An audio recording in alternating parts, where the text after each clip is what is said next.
To have police in a community in the night, people are scared. The police might burn our houses.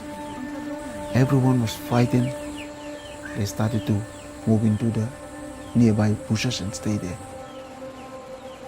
Across Papua New Guinea, tens of thousands of people were having their land stolen, often violently, and their rainforests destroyed for timber that's sold around the world.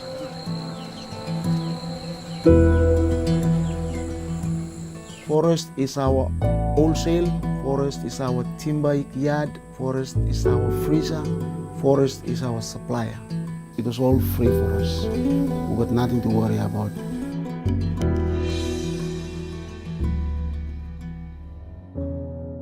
There was a big batch that brought in the machines, and there were policemen on the batch with the machines. We were the first people to go up there and tell them, no, stop this. We do not want this. When I see ships taking my logs away, I honestly cry. We do not have control over these people. They say they own the land now, so they do whatever they want. We cannot just sit down. That is the reason why we stand up and raise our voice so that something's got to be done to save our forest. The government of Papua New Guinea has leased more than 50,000 square kilometres of community land to some of the world's biggest logging companies.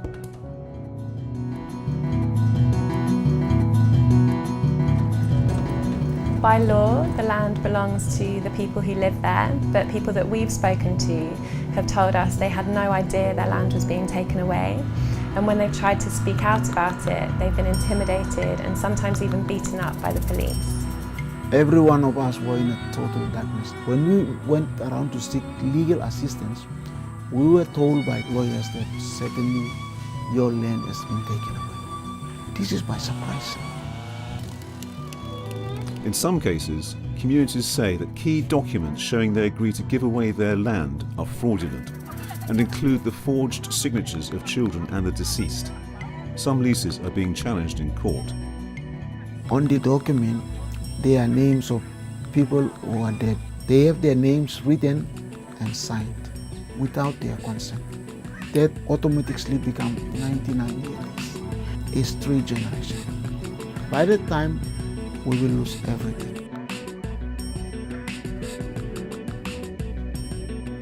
The tropical logging industry is rife with illegality and human rights abuses. Logging companies are grabbing land, trashing rainforests, and destroying livelihoods in Papua New Guinea and across Asia, Africa, and Latin America. Almost all of the logs from Papua New Guinea are shipped to China, where they're turned into everyday objects like furniture and flooring before being shipped around the world. China is the world's biggest importer of rainforest timber, but it has no laws to keep illegal wood off its markets. These logging companies are making a fortune, and countless people are losing the land and forests they depend on. When we started this fight in 2010, we had a big support. And we were hoping that we will get an answer in a few days' time. And then all of a sudden, the court keeps prolonging, the police involvement keeps on suppressing us. It reduces and weakens support bit by bit. I've been waiting for a decision from the court, and all of us are waiting around. Surrounding villages too are still waiting. We've been waiting since 2014 till now. I've got the strength and I'm not going to stop. I'm not going to put this struggle down. I strongly believe that the government of Papua New Guinea, if it's a very good government for the people of this country, it can return and nullify all the leases and return all the land to the customary landowners.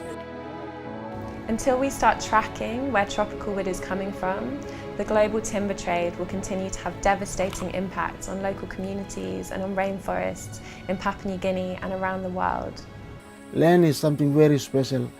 Land looks after you, and when you die, land holds you in her arm and she's our mama. That's how it is important.